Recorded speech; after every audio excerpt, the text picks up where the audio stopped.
Vovô, sobre os Estados Unidos, por que eles são tão ricos? Não sei, menino. O que é uma colônia de povoamento? Não sei, menino. O que é o Manufacturing Belt? Vai ver os vídeos de geografia. Eu vou, porque os professores de geografia do Abaco são muito bons.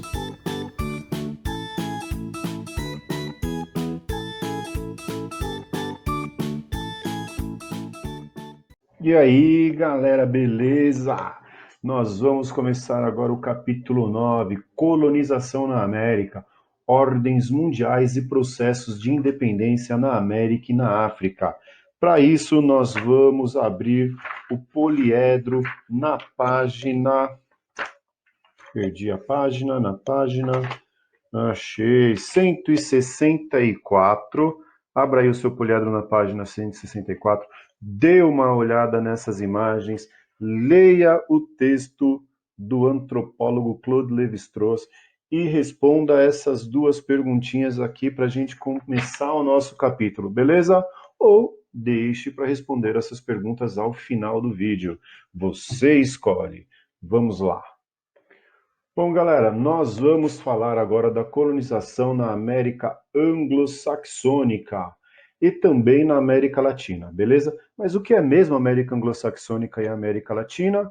Bom, o que diferencia as duas é a questão do nível de desenvolvimento. A América anglo-saxônica é a América rica, formada por Canadá e Estados Unidos, e a América Latina é a América pobre, tá? Formada por todos os outros países da América. E por que houve essa divisão, né? O nome vem da questão da língua inglesa. Canadá e Estados Unidos são de língua inglesa, né? E a América Latina teria sido colonizado por portugueses e espanhóis, portanto, falariam uma língua latina. Mas não é só isso, tá? Porque se fosse isso, apenas Belize, Jamaica, seriam da América anglo-saxônica, tá? E elas não são da América anglo-saxônica porque são pobres, beleza? E se são pobres, são da América Latina. A América Latina, então, é a América subdesenvolvida. E a América anglo-saxônica é a América desenvolvida, beleza? E por que isso acontece? Por que que uma é rica e a outra é a pobre? Por conta de razões históricas, por exemplo, as formas de colonização. A diferença, né, as diferenças entre a América anglo-saxônica e a América Latina começam no processo histórico, no processo de colonização, beleza? Vamos ver aqui então. A América anglo-saxônica, deixa eu me colocar aqui, se você quiser observar a figura. A América anglo-saxônica, Canadá e Estados Unidos, foram colonizados por Reino Unido, principalmente, né, pelo Império Britânico, e sofreram com uma colônia de povoamento, tá? Mas não foi o Império Britânico que falou assim, vou estabelecer naquela região uma colonização de povoamento. Isso aconteceu meio que por acaso.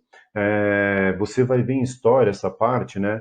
O rei Henrique VIII querendo se casar com Ana Bolena, começa a perseguir, né, entrar em atrito com a Igreja Católica, e aí ele rompe com a Igreja Católica, cria a própria religião, e as pessoas que não aceitam a, a religião que o rei acabou de criar começam a fugir do Reino Unido, né, fugir do rei. E para onde que essas pessoas vão? Vão para a América, tá bom?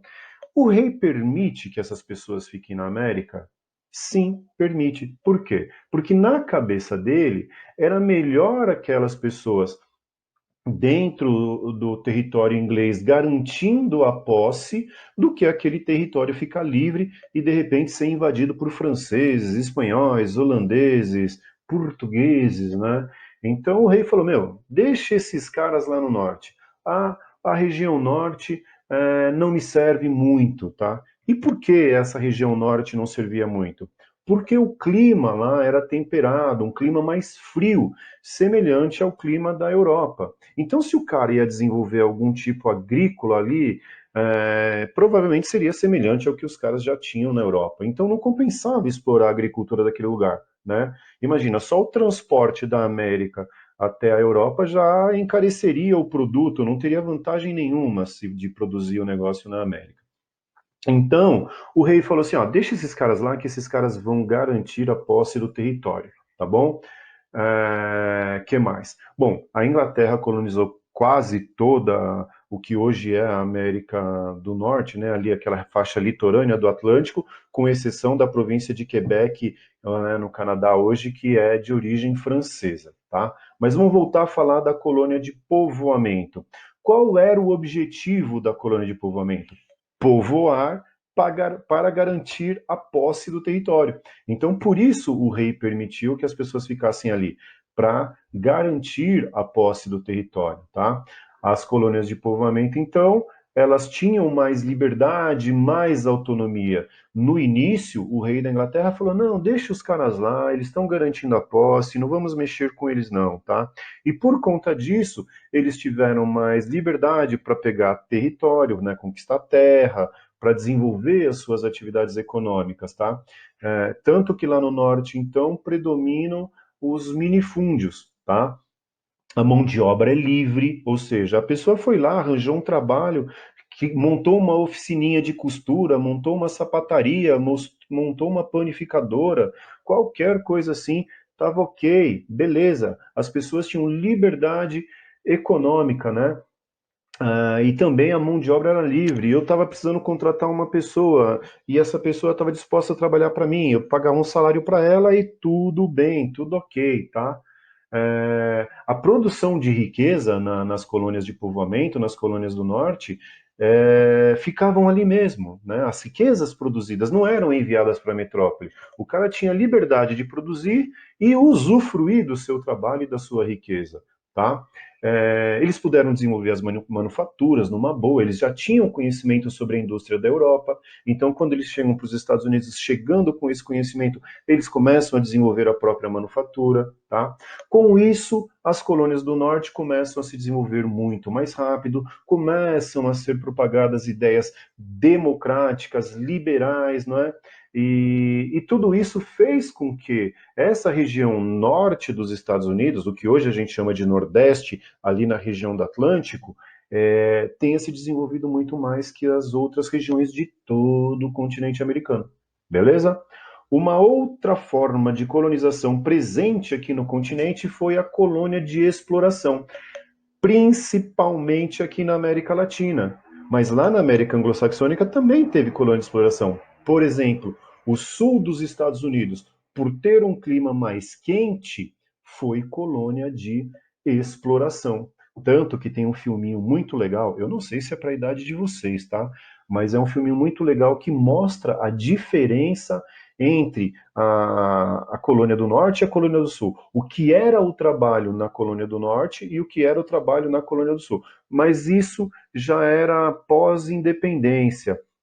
Então, quando os Estados Unidos se tornam independentes, os traços da economia ainda permanecem. O Sul continua agrícola, continua escravocrata, tá? Então, se você tiver oportunidade, assiste lá 12 anos de escravidão e você vai ver a diferença entre a economia do Norte e a economia do Sul, entre o que era a mão de obra no Norte, uma mão de obra livre, e como era a mão de obra no Sul, uma mão de obra escrava, tá bom? Então vamos falar da colônia de exploração. O objetivo delas era extrair riqueza. E para onde ia essa riqueza? Essa riqueza ia para a metrópole, tá?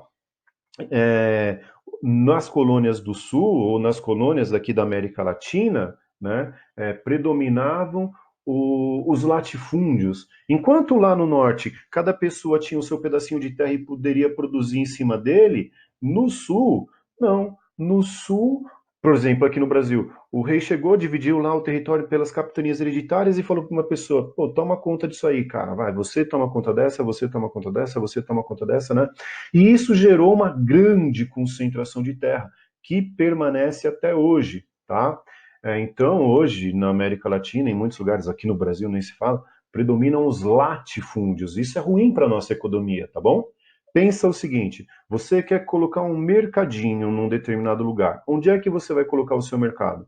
Num lugar que tenha 1.000 propriedades de terras de 1.000 famílias, ou num lugar que tenha uma enorme propriedade de terra e que tenha 1.000 famílias trabalhando a baixo custo para o cara. onde você vai ter mais sucesso com o seu mercadinho? Óbvio que onde tem 1.000 pequenas propriedades de terra com 1.000 famílias trabalhando lá, né? Então, nos países desenvolvidos, predominam os minifúndios. Nos países subdesenvolvidos como o nosso, predominam os latifúndios, beleza? Além disso, nas colônias de exploração, utilizou-se a mão de obra escrava, a economia era baseada na agricultura e no extrativismo, o desenvolvimento econômico era precário, as relações comerciais só podiam acontecer com as metrópoles. Lembra lá do Pacto Colonial? Acho que você estudou em história, né? Ou seja, por exemplo, o Brasil só podia comercializar com Portugal. Como colônia, só poderia comercializar com a metrópole, tá? Então, todos esses fatores associados geraram aí uma grande concentração de terras, uma grande concentração de riquezas. Bom, eu já falei um pouquinho aqui da diferença, né, nos Estados Unidos. A gente poderia falar, a América Anglo-Saxônica foi colônia de povoamento, a América Latina colônia de exploração, mas tem as divergências aí nessa ideia, tá? O Brasil, lá no sul, né, no Rio Grande do Sul, Santa Catarina, Paraná, também foi colônia de povoamento, tá? Não é à toa que em termos sociais, essa região é um pouco mais desenvolvida do que as outras do Brasil. Lá nos Estados Unidos, o norte foi colônia de povoamento, o sul colônia de exploração. Adivinha quem cresceu primeiro? Adivinha onde tem melhor qualidade de vida? Obviamente que é no norte, tá? Então lá no norte, onde o clima era mais frio, havia escassez de recursos minerais, colônia de povoamento. No sul, com clima mais quente, terra mais fértil, colônia de exploração. Colônia de exploração agrícola, beleza? Continuando, vamos falar agora sobre as colônias de exploração aqui na América Latina. Se eu tivesse mais chance, mais tempo, né, eu estou olhando aqui toda hora o meu relógio para ver se eu não estou me alongando muito na aula, eu mostraria, tem uma curiosidade disso, é assim, ó, lugares que foram colônia de exploração agrícola, utilizou-se a mão de obra escrava africana, tá? Então, se eu olhar a seleção desses países, eu vou ver que uma parte dos jogadores é composta por negros. Então, por exemplo, a seleção do Equador, a seleção da Colômbia, a seleção do Brasil, então foram colônia de exploração agrícola. Os países que foram colônia de exploração mineral não usaram a mão de obra escrava africana, usaram a mão de obra escrava indígena. Então, se você olhar a seleção desses países, você vai ver que a maior parte dos jogadores, né, ou seja, então a maior parte da população é descendente de indígena. Então, a população do Peru, a seleção da Bolívia. Se você olhar a seleção desses países, você vai ver que os jogadores lembram muito o indígena. Já na Argentina, no Uruguai, até no Chile, eles foram colônia de povoamento. Então, a população é branca. Os indígenas que viviam ali saíram, né? E então deram lugar a uma população mais branca, descendente dos europeus. É uma relação bem legal para a gente entender um pouco isso, tá? Bom, a colonização de exploração é uma das grandes responsáveis pelo subdesenvolvimento da América Latina, tá? A elite colonial era interessada em manter relações com a metrópole e reproduzir um sistema de dominação, porque é lógico, a elite está ganhando dinheiro com isso, ela quer que mantenha isso, mesmo que isso signifique o atraso dos países, né? Então, no Brasil, isso aconteceu muito. A elite colonial se juntou ali com Portugal durante muito tempo e manteve a situação do jeito que queria, tá? E depois, quando virou república, quando virou, o Brasil se tornou independente, a mesma elite continuou no poder, se transformou em república, a mesma elite continuou no poder, né? Não houve progresso, a ordem houve, né? O que é essa ordem? A galera que era da elite continuou lá e a galera que era mais pobre continua aqui embaixo, né? Então houve ordem, o que não houve foi progresso, tá bom? No México e na América Andina predominava a extração mineral e mão de obra escrava indígena, por isso que eu disse, a seleção dos caras parece mais com índio, né? E já nos lugares de clima quente, como o Brasil, o Equador, os países do Caribe, predominava a exploração agrícola e a utilização de mão de obra escrava africana, por isso muitos negros compõem a população desses países, tá? O sistema de produção agrícola era baseado no plantation, que apresenta 5 características importantes. Quais são as 5? Monoprodutor, de gênero tropical, voltado à exportação, que usa a mão de obra escrava e tudo isso realizado em um latifúndio, que é uma grande propriedade de terra, tá? Nesses países há uma grande concentração de terra e de riqueza nas mãos de poucas pessoas, lembrando, o Brasil é um dos países mais desiguais do mundo, e durante muito e muito tempo houve escassos investimentos em educação e em infraestrutura. Por isso vivemos nessa situação de grande pobreza. Beleza, galera? Dá uma olhada nas dicas que vem a seguir aí.